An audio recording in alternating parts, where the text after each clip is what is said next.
aquella madrugada fue muy dura, porque que te piquen al timbre y te digan, ¿eres la madre o hermana de Alfredo Nuño Rato? Digo, no, Alfredo Nuño Rato era mi hijo, es mi hijo. Está muerto ahí, así, no tuvieron ningún miramiento. Lo mataron de unos tiros ahí, está tirado ahí delante del ambulatorio.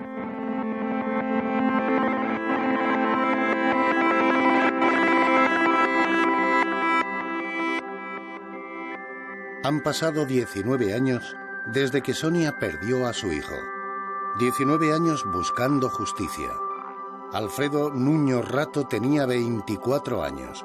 Vivía en Avilés. Era fotógrafo y militante de las Juventudes Comunistas y de comisiones obreras.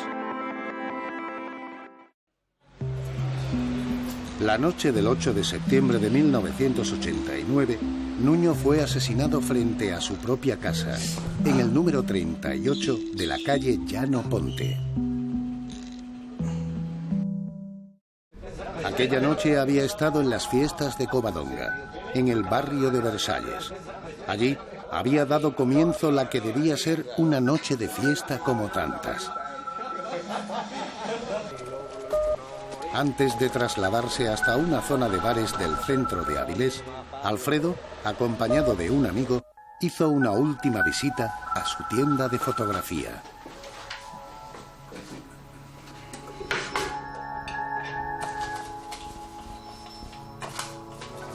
Entraron a la tienda, él entró a la tienda, seguro que fue por dinero, digo yo. Él entró a la tienda. Por otra cosa, no, porque él no usaba ni navaja ni nada, él no usaba nada de eso. Bueno, entró a la tienda y marcharon cogieron el coche y marcharon para Sabugo, que fueron al Paradís. Más tarde, los dos jóvenes acuden a la zona de Sabugo.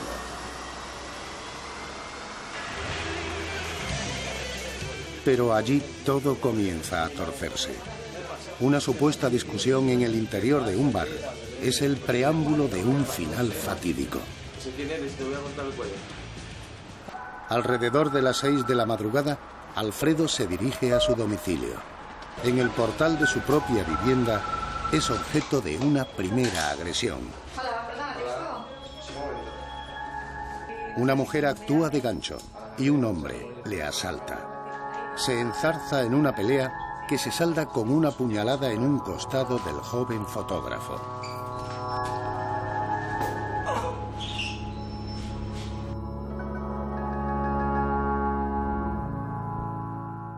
Yo creo que trató de defenderse, creo.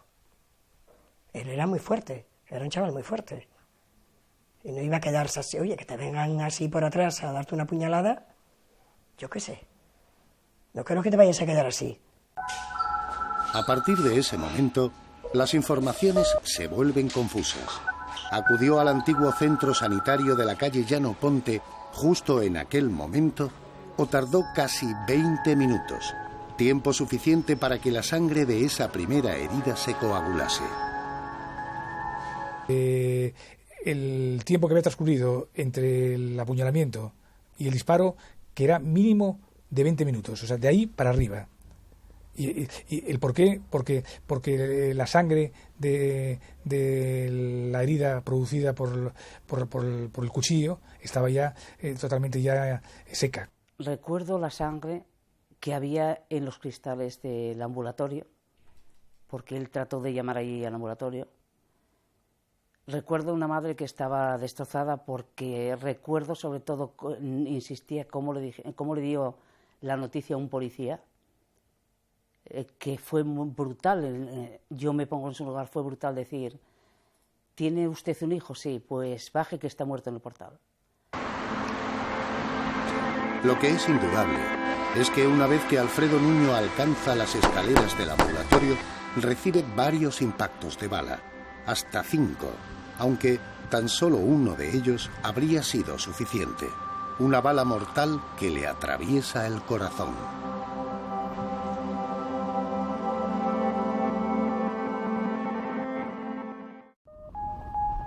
El crimen de Alfredo Nuño Rato, o del fotógrafo, como se dio a conocer, tuvo un gran impacto en Avilés y conmocionó a la sociedad avilesina.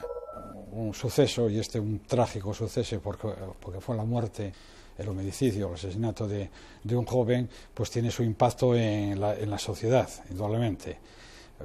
También, pues, fue un suceso, un hecho que también tiene muchas interrogantes hoy día, cuando ya se han cumplido los 19 años de que ocurriera.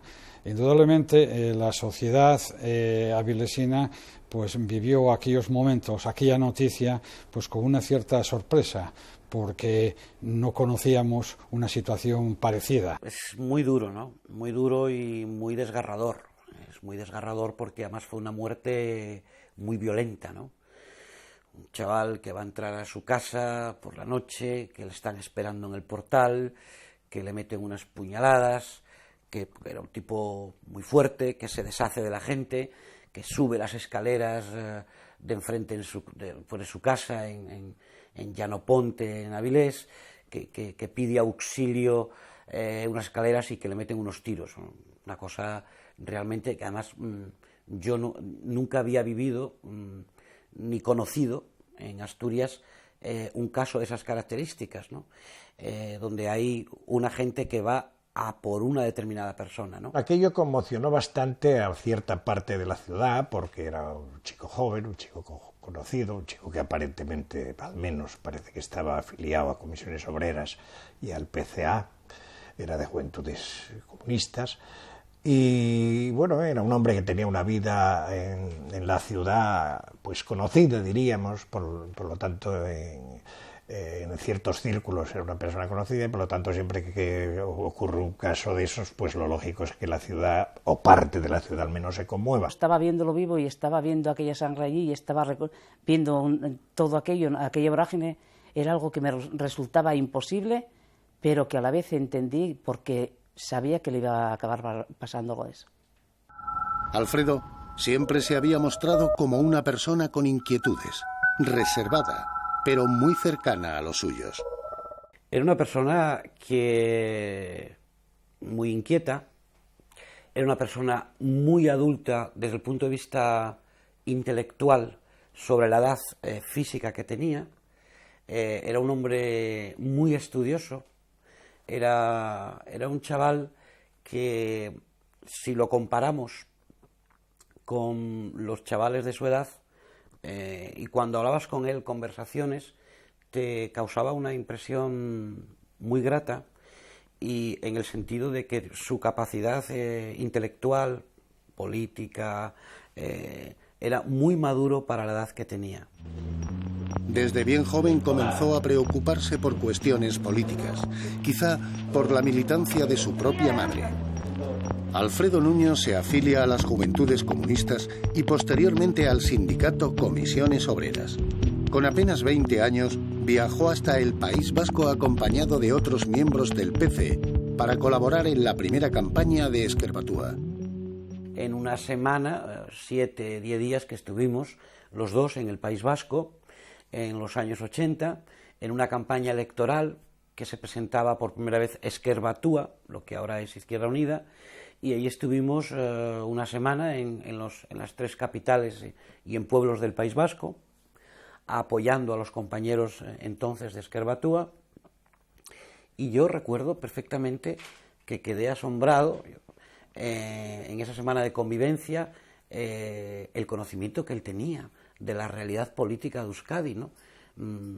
Que a pesar de tener una joven edad, de aquella tendría 18, 19 o 20 años, él tenía un conocimiento muy profundo y muy preciso, porque había estado allí, porque había viajado allí, a pesar de su juventud.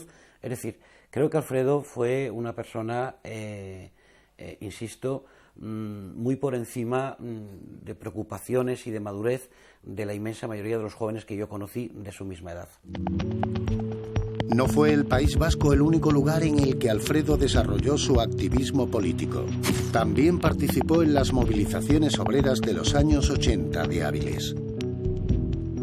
Alfredo era una persona que estaba en todas y cada una de las movilizaciones, pues acompañando a los compañeros, y él asistía no ya porque los sindicatos o los partidos políticos, el PC o Comisiones Obreras, que era donde él militaba, o las Juventudes Comunistas, no, sino es que él no necesitaba que en el cartel anunciador de la huelga firmase su sindicato, su partido o su organización juvenil. O sea, él estaba siempre.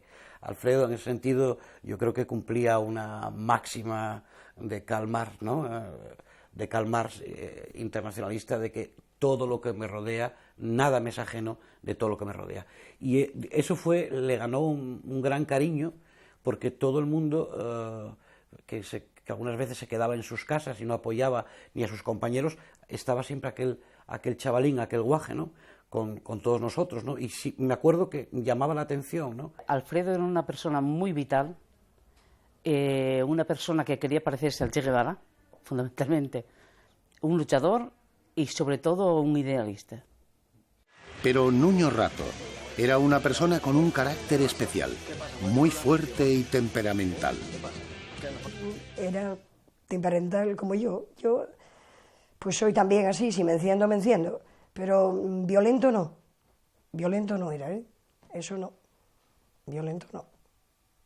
Si hubiera sido violento, quizás ahí se hubiera defendido, cuando lo estaban esperando en el portal, porque él tenía estatura y era un chico fuerte. El carácter de Alfredín es un carácter que hereda, a mí me suena mucho a su mamá, a Sonia, ¿no? O sea, talis patris qualis filius, ¿no? Ahí yo cuando hablaba con Alfredo me salían cosas desde su madre y de su padre, pero sobre todo de su madre, ¿no? Y cuando veía una injusticia, pues se sublevaba, pero de una manera pues muy visceral, se cabreaba muchísimo, porque veía impotencia para corregir los problemas, ¿no? De problemas. Entonces, bueno, pues sacas el mal carácter, y era lo que le ocurría, era muy, muy visceral, exactamente. A finales de los años 80, la de Avilés era una sociedad que no atravesaba sus mejores momentos, ni en el aspecto económico ni en el social.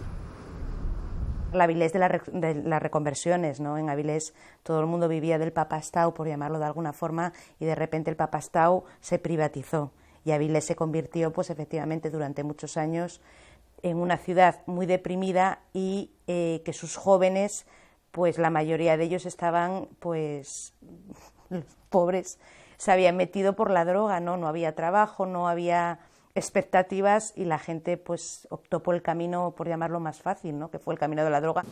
Una dura reconversión industrial golpeaba de forma especialmente virulenta en esta zona, que soportaba el grueso de la gran industria asturiana del acero.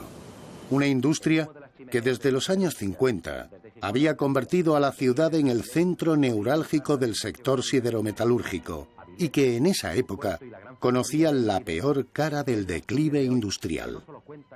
Avilés y Asturias, pero Avilés en particular vivía los momentos de la reconversión siderúrgica. Eran los planes los proyectos de qué iba a pasar con la siderurgia integral. Indudablemente Avilés, que tiene en su entorno comarcal asienta seis de las 7 grandes industrias asturianas, pues es una zona vulnerable no solo a la situación de la siderúrgica, sino también de otros tipos de empresas. Los años 80 eran, por ejemplo, en el caso Avilés, fueron unos años de crisis económica, de reestructuraciones, bueno, pues en todos los sectores prácticamente en Avilés, en Sidesa, los cierres, etcétera, las movilizaciones sociales que había. Yo entonces trabajaba en una empresa de montajes que, como era una empresa auxiliar de la principal, que era en Sidesa, en fin, estábamos en crisis pues casi permanentes. Eran los años de mucha lucha social, de huelgas, de manifestaciones, porque era la defensa de los puestos de trabajo, pero sobre todo la defensa de una comarca que vivía esencialmente de la fabricona, de Sidesa y de todos los subsectores que acompañaban a la empresa matriz. Además, Avilés contaba con una particularidad que la diferenciaba del resto de Asturias. Avilés se diferenciaba y se diferencia ahora, aunque un poco menos, del resto de Asturias, en ser una ciudad, una comarca con población muy joven, ¿Qué quiere decir esto? Que en un momento de reconversión, de grandes dudas, de grandes inquietudes sobre el futuro del entorno industrial, lleva emparejado también las grandes dudas, la gran interrogante que iba a pasar con la juventud. Desde los primeros años de la transición, la delincuencia se había convertido en algo habitual en las calles avilesinas. Había dos fenómenos de violencia aquí tremenda, que era lo de Fuerza Nueva, con matices claramente políticos, y por otra parte pues una delincuencia organizada. Los bares les cobraban dinero por no armarles jaleo, les decían ellos que los protegían. Y había una banda muy conocida, aquí eran 4 o 5 que tenían alrededor de ellos pues unos cuantos gregarios que se dedicaban con violencia a sacar dinero. Unas mafias que se unieron a otros grupos que ya estaban asentados en la ciudad. Grupos no muy numerosos, pero sí cohesionados y bien organizados. Lo de Avilés es un caso muy curioso porque sociológicamente Avilés y su comarca pues no tiene nada que ver, nunca tuvo nada que ver históricamente con la extrema derecha española. Sin embargo, nosotros que vivimos la transición, yo que viví la transición política, la llamada transición política en Avilés, hasta bien avanzados los años 80, siempre nos causó una tremenda sospecha de cómo era posible que un pequeño, reducido, armado con pistolas, grupo, pues pudiese tener una actividad de las características que ha tenido. Y siempre a mí personalmente me llamó mucho la atención que esa banda de extrema derecha, Fuerza Nueva y diferentes nombres que fueron adoptando, tuviese la complicidad, la supuesta complicidad de la policía. Fuerza Nueva, vamos, era un grupo, no todos, pero era un grupo que en aquella época pues las rivalidades políticas, llamémosle, estaban muy marcadas. Era la época de la transición y había un grupo de gente muy concienciada que se creía que el régimen había que atenderlo con pistolas y con violencia.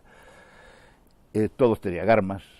Entonces yo le mandé a la Guardia Civil que desarmase, que un mandamiento de entrar y registro, la relación de todos, que se conocía quiénes eran, y que los retirasen las armas. Y tengo constancia de que evidentemente pues había grupos, pero esos grupos podrían ser regionales, porque se desplazaban. La idea que luego tuve yo, conociéndolo más de cerca en el otro cargo que tuve, que estaba más cerca de esa situación, pues pude comprobar que evidentemente se trasladaban de un sitio a otro. Tampoco se puede focalizar el fascismo de aquellos grupos minoritarios, afortunadamente siempre, en Avilés, sino que yo tengo la sensación de que se trasladaban especialmente en el 8 central asturiano y cuencas mineras, ¿no? Oviedo, Gijón, Avilés, cuencas mineras.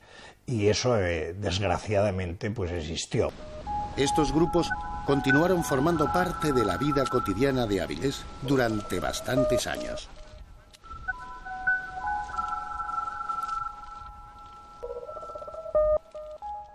Yo después me marché de vivir a Avilés, pues seguía porque mis amistades allí, y sé que efectivamente esta gente pues creó situaciones muy conflictivas, situaciones además de agresiones por cuestiones de ideología, que ellos nunca se adaptaron a las nuevas normas pues democráticas, y sé que siguieron existiendo hasta hace pues no mucho tiempo, ¿no? Que eso pertenecía entonces a aquella ley interurbana. Grupos pequeños, minigrupos, alimentados por personas que son conocidas y que todavía siguen ejerciendo ese sentimiento, esa fuerza nueva, los mítines, aquellos que había en la época. Yo mismo, como cargo público, sufrí las consecuencias de, pues llamadas.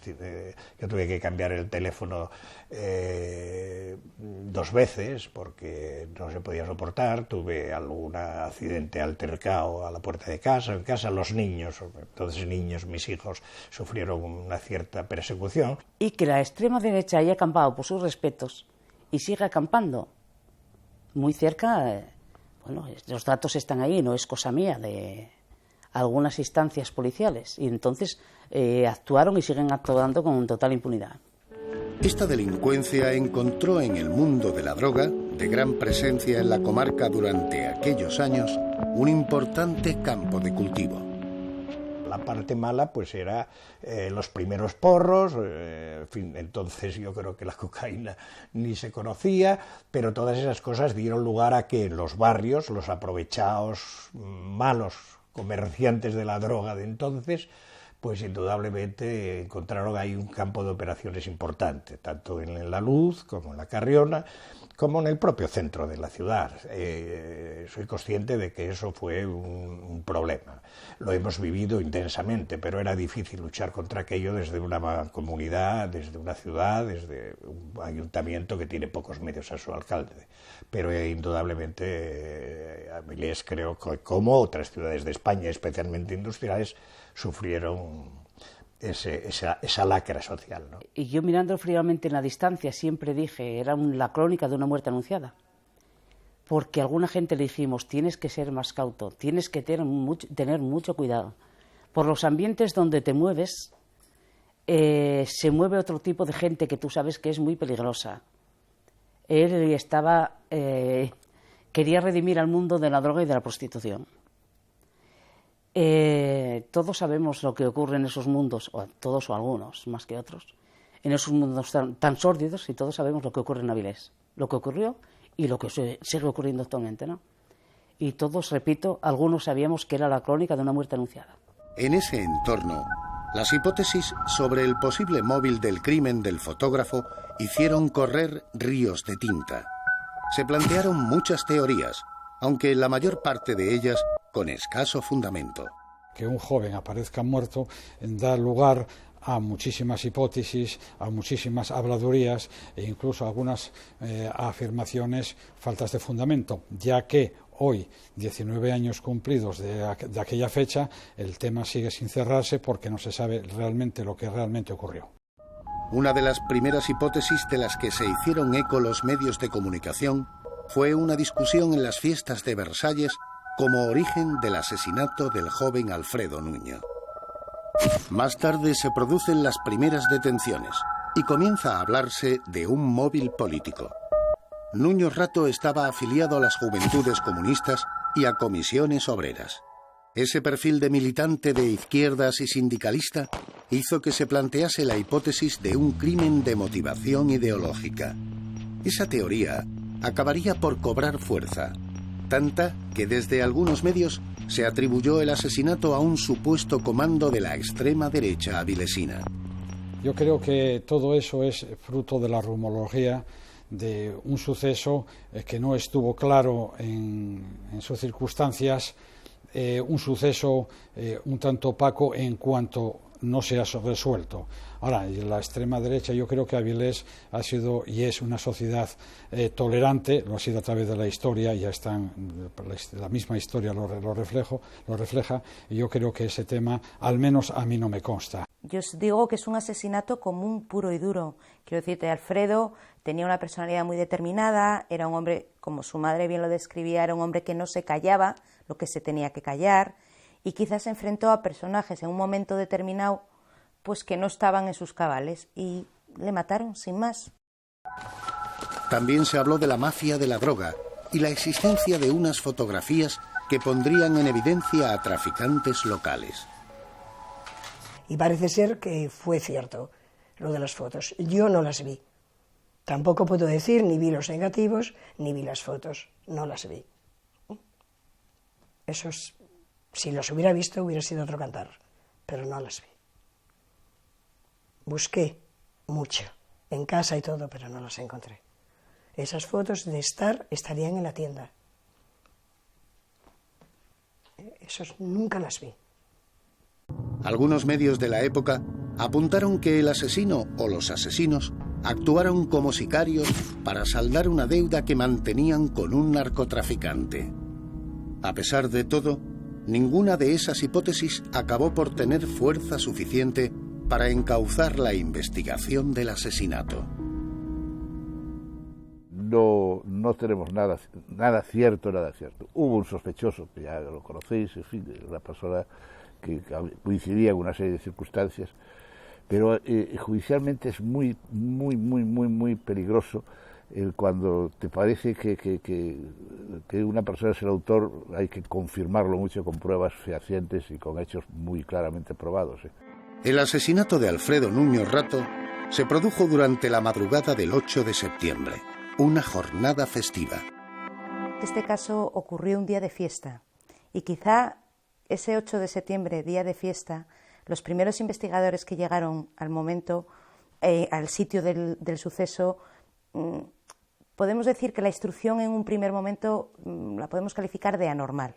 Entonces, a partir de ahí, la concatenación de hechos, sucesos, investigaciones y demás temas que rodean a este asesinato, pues se explican por ello, ¿no? Hubo, yo creo que muchos, incluso los propios investigadores lo dicen, ¿no? Poca profundización en el caso. Hubo una concatenación de errores o de cosas anormales, ¿no? El juez que estaba de guardia, pues no estaba, y estaba yo sustituyéndolo. Me avisaron de que había habido pues una muerte frente al ambulatorio, el antiguo ambulatorio, y nos fuimos allí con forense y con todo el equipo judicial, y encontramos que sí, que se había producido por un tiroteo una muerte de una persona. Las primeras indagaciones en la escena del crimen se realizaron con premura y bajo cierta presión. Estuve en el levantamiento de cadáver las 48 o 72 horas siguientes, y lo que sí puedo decir es que la policía en esas 72 horas actuó como tenía que actuar, como se actúa siempre normalmente. Ahora, la verdadera investigación es la que se hace pues los 20, 30, 40 días posteriores, que son decisivos, porque después ya es más difícil, pero esos 20, 30 días sí que son importantes. Intervino ya la policía, empezaron a sacar huellas.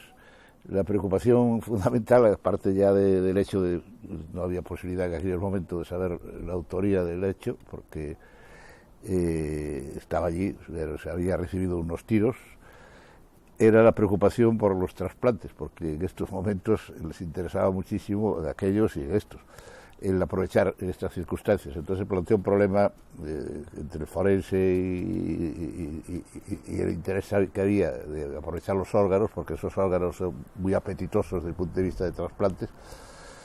Y llegamos a un momento de que el forense dijo que no necesitaba los órganos porque los disparos eran evidentes y que se había producido, en fin, que podía certificar que la muerte se había producido y no necesitaba pues hacer análisis toxicológicos. Uno de los principales objetivos de la investigación fue localizar a alguien capaz de poder realizar unos disparos con tanta precisión. Pregunté diciendo, ¿cómo se puede hacer esto así? Me dijeron, tiene que ser un tirador muy bueno. Entonces, la primera investigación, en las 72 horas, fue el hacer un barrido de los antecedentes que había en la comisaría de policía de gente que aquí manejaba muy bien las armas. Gente que se dedicaba a tiro olímpico, gente que sabía, la policía sabía que normalmente estaban implicadas con armas, que les gustaban las armas. Y ahí pues me trajeron una relación, o sacaron una relación de 12, 15 personas en aquella época. Y empezaron pero por ahí no nos salió. Se pusieron muchas pegas a la investigación realizada por la policía, tanto en el lugar del crimen como durante los días posteriores al mismo. Al comienzo no se hizo nada. Lenta no, lenta es poco. No se hizo nada, nada de nada. Hasta que en Turiel, Gerardo Turiel de Castro, tristemente fallecido, no empezó a tirar y a pedir cosas a la policía y al juzgado, aquí no se hacía nada, nada de nada. Y no olvidemos la oscuridad que rodeó toda la muerte de Alfredo y los impedimentos que se pusieron, pese a todo lo que intentamos hacer para esclarecerlo, los impedimentos que pusieron, se avanzaba un paso y se retrocedía 15, muchos impedimentos para que se esclareciese todo, desaparición de pruebas, etcétera, etcétera. Durante esos primeros pasos de investigación y en fechas posteriores al crimen, todas las pruebas parecían apuntar en una única dirección. Hubo sospechas fundadas de entre 1, 2, 3 personas, pero en el ámbito penal es muy difícil muchas veces la opinión pública o los datos que la opinión pública tiene es muy difícil que se constaten después judicialmente como hechos probados. Y entonces, aparentemente, aunque había unos indicios, no eran indicios razonables de criminalidad como para imputar a estas personas. A pesar de que se produjeron algunas detenciones, no había nada concluyente contra los detenidos. La falta de pruebas se achacó en parte a que en aquella época la Comisaría de Policía de Avilés aún no contaba con una unidad especializada en la investigación de este tipo de actos delictivos. No digo que la policía de Avilés no quisiera, igual no sabían. Fue un caso muy grande para ellos, para resolverlo y ya está. Y no estaban acostumbrados, aquí no había grupo de homicidios. Claro, tendrán que tener sus cosas también, digo yo. Todos no entenderán de lo mismo. Unos estarán para uno y otros estarán para un robo de un sialeo o para otra cosa. En Oviedo también tuve una entrevista con su madre que me fue a ver al despacho, que siempre recordaré, pues una mujer con ese sentimiento encima, donde no se sabe quién ha sido el asesino de su hijo, ya se imaginará. Yo inmediatamente le prometí que íbamos a incidir en el tema y con el coronel entonces de la Guardia Civil, con el jefe comisario de Policía de Oviedo, pues montamos una reunión para que se activase la búsqueda. Ante la lentitud del proceso, el 17 de noviembre de 1990, el grupo de Izquierda Unida en el Congreso de los Diputados formula una interpelación que llevará a Sonia Rato, madre del joven asesinado, frente al entonces secretario de Estado de Seguridad, Rafael Vera. Yo fui a Madrid, estuvimos con Rafael Vera, y que era el jefe de seguridad ciudadana de aquella. Nos mandó para aquí 2 policías muy buenos, dijo el que iba a mandar su mano derecha y su mano izquierda para aquí. Y lo mandaron. Sí, los mandaron de verdad. Y yo estuve hablando con ellos, fueron a nuestra casa, yo les enseñé lo que tenía alguna grabación que yo tenía, se la dejé a Rafael Vera allí, les dejé en Madrid. Y que Rafael Vera estaba asustado, de este caso estaba asustado, porque decían, bueno, pero si esto está claro, el por qué no cogen a los autores, es que no entiendo nada. Había un expediente, habían mandado a gente especializada de Valladolid, quiero recordar, y se hizo un seguimiento importante del entorno. El entorno, pues lógicamente, habría para todos los gustos, no es cuestión de determinarlo ahora, pero evidentemente se hizo todo lo posible. Desgraciadamente parece que los resultados han sido los que se esperaban, pero se intentó por todos los medios a esclarecer ese hecho. Se desplazó una fuerza especial para tratar de sacar adelante el imbroglio que había, porque hay que tener en cuenta que es un crimen, que se mata en el centro de Avilés a una persona y que no se sabe quién fue, pues es algo que puede parecer inaudito, o es inaudito. Y más inaudito es donde estamos todavía ahora, que no se sabe quién fue el autor, porque obviamente a los 2 acusados o procesados, por emplear un nombre más técnico, que se defendió, pues fueron absueltos. Ni tan siquiera esa unidad especial fue capaz de dar con nuevos indicios. El arma con la que se cometió el crimen, un calibre 9 corto, nunca apareció. A pesar de ello, incluso un niño de 9 años fue capaz de describirla perfectamente ante la policía.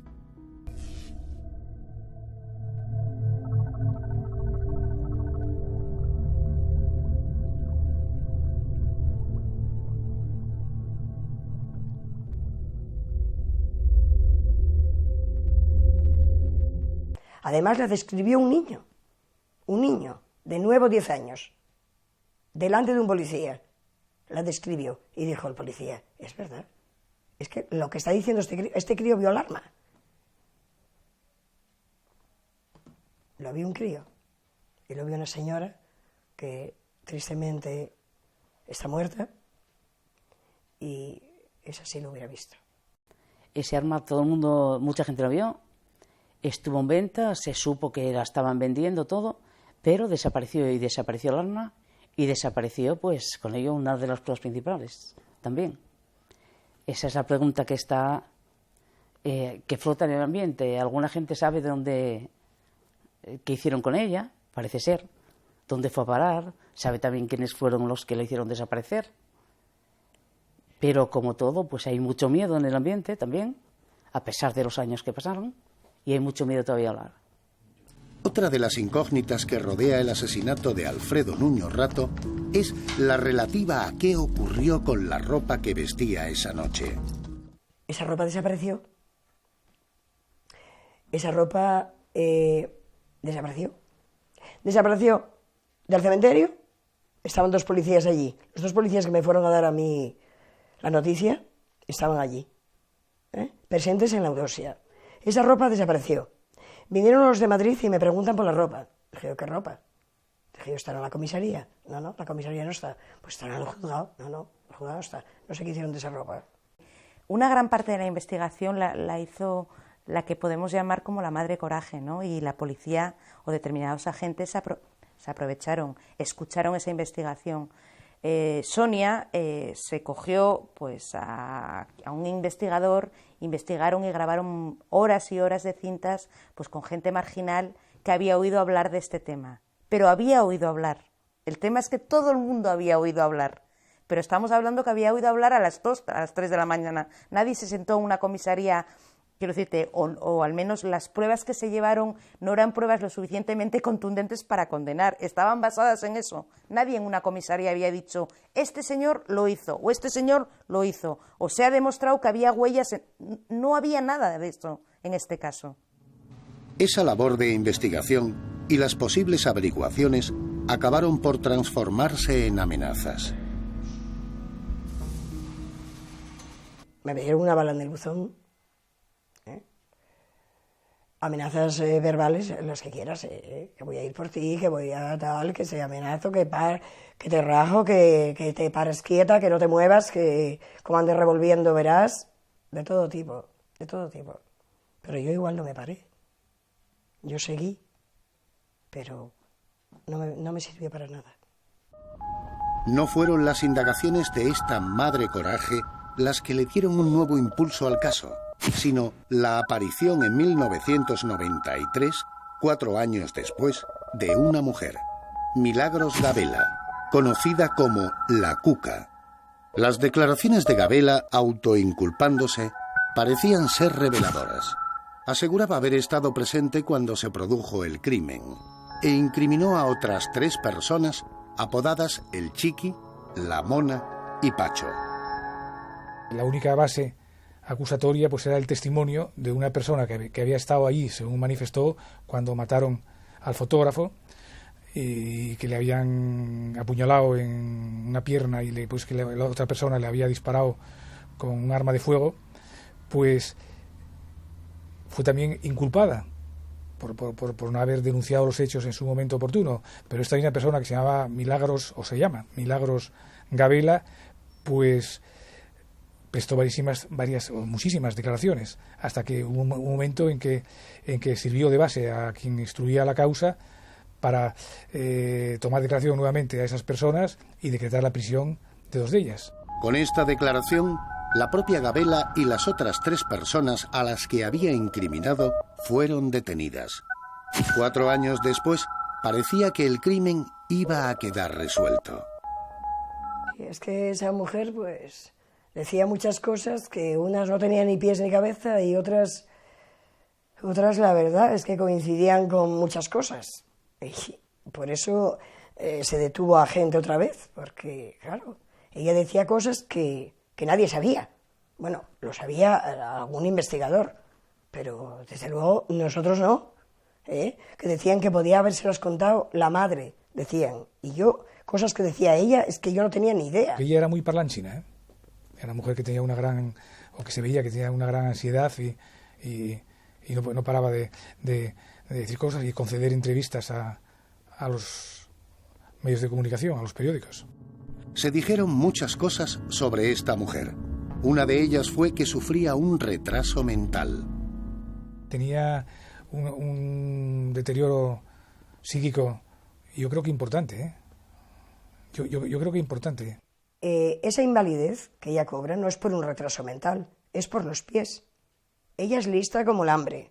Vaya, de retraso mental nada. Cuca es un personaje marginal de Avilés que, claro, quizá efectivamente los peritos no la pueden decir que era una mujer con síndrome de Down o retrasada o lo que sea, pero era una mujer producto de su... Sí, una mujer, podemos decir que era producto de su marginalidad, no sé si es muy correcto como lo estoy diciendo, pero era una mujer que su marginalidad la había conducido a ser como era. Realmente no era un personaje claro. Con el testimonio de esta testigo, Rafael Valero Oltra, por aquel entonces fiscal jefe de Asturias, decide presentar el caso ante la Audiencia Provincial de Oviedo. Un proceso que se extendió en el tiempo. Las declaraciones fueron muchísimas, contradictorias, y entonces no sabían exactamente quiénes habían sido los autores del crimen. Hay que tener en cuenta de que el delito era muy grave, era un asesinato, con lo cual, obviamente, pues si se hubiese sabido ya desde un principio quién había sido el responsable de dicho acontecimiento, de dicha acción, pues se hubiese producido la detención. Y aunque se tomaron declaración varias veces, concretamente a las personas que después fueron sentadas en el banquillo de los acusados, pues obviamente la detención de los mismos y que cuando fue dictado auto de prisión, pues fue muchísimo tiempo más tarde. Durante el juicio, la principal testigo de cargo, Milagros Gabela, la Cuca, modifica su versión de lo ocurrido e incurre en contradicciones. Milagros Gabela siempre había dicho de que el apuñalamiento y el disparo se hicieron al unísono.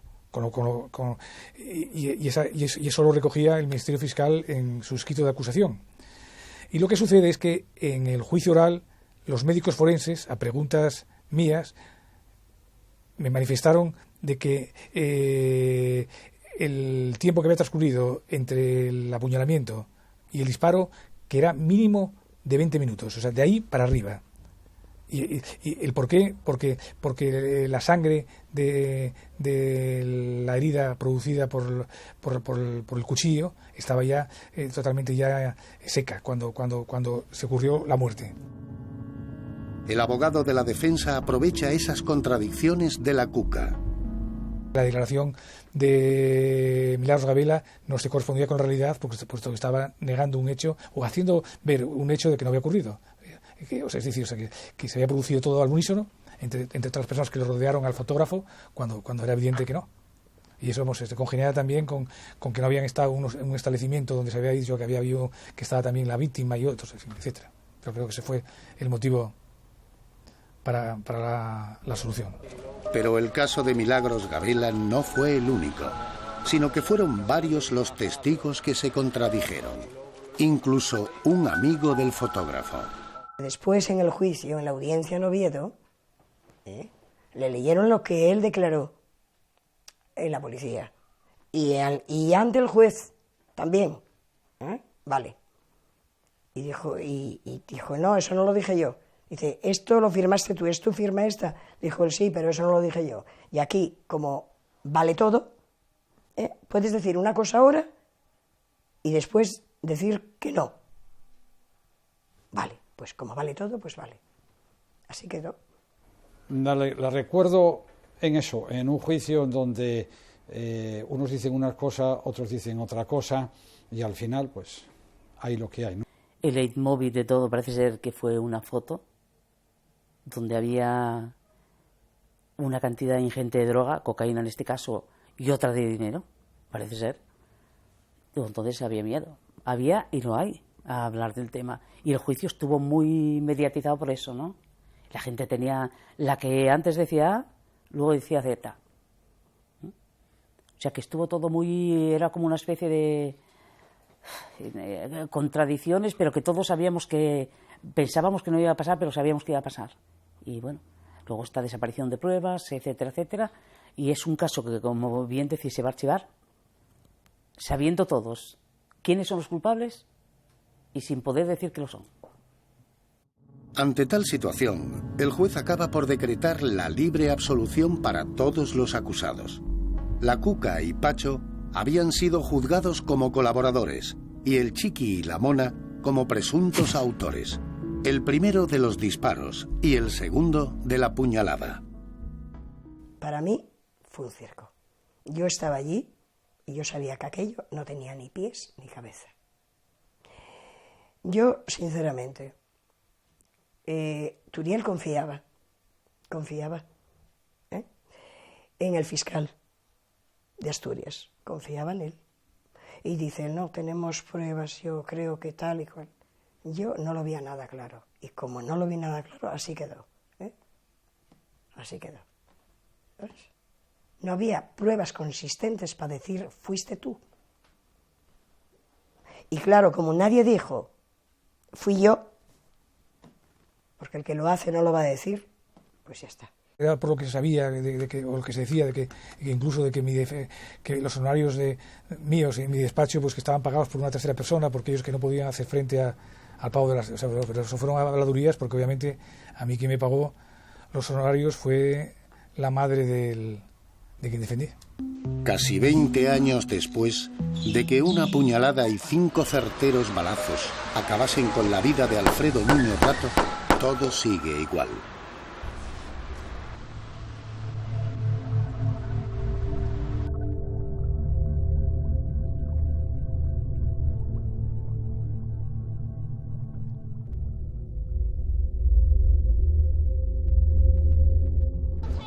Rumores en la calle y un caso sin resolver, del que muchos comienzan a olvidarse, aunque otros se niegan a perder la esperanza.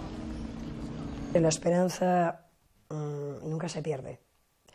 Quisiera que esto se resolviera algún día, de verdad, lo quisiera. Pero cada vez hay menos esperanza, porque ¿quién está trabajando en ello? Si nunca lo hicieron, ¿quién está trabajando en ello? No está trabajando nadie. Entonces, esperanza es lo último que se pierde. Mi madre murió con esa idea de que se resolviera. Enfermó. Mi madre murió con Alzheimer. Tenía demencia senil, todo desembocado por culpa de esto. Y mi padre, a ver. No lo vieron los dos, ni uno ni otro. Resuelto. Nosotros, no lo sé. El expediente del crimen del fotógrafo en el número 38 de la calle Avilesina de Llano Ponte continúa sin poder cerrarse. Numerosas dudas siguen en el aire. ¿Murió el joven avilesino porque sabía demasiado? ¿Por su militancia política? ¿O todo fue mucho más simple y tan solo resultado del azar? Es posible que algún día sepamos la respuesta.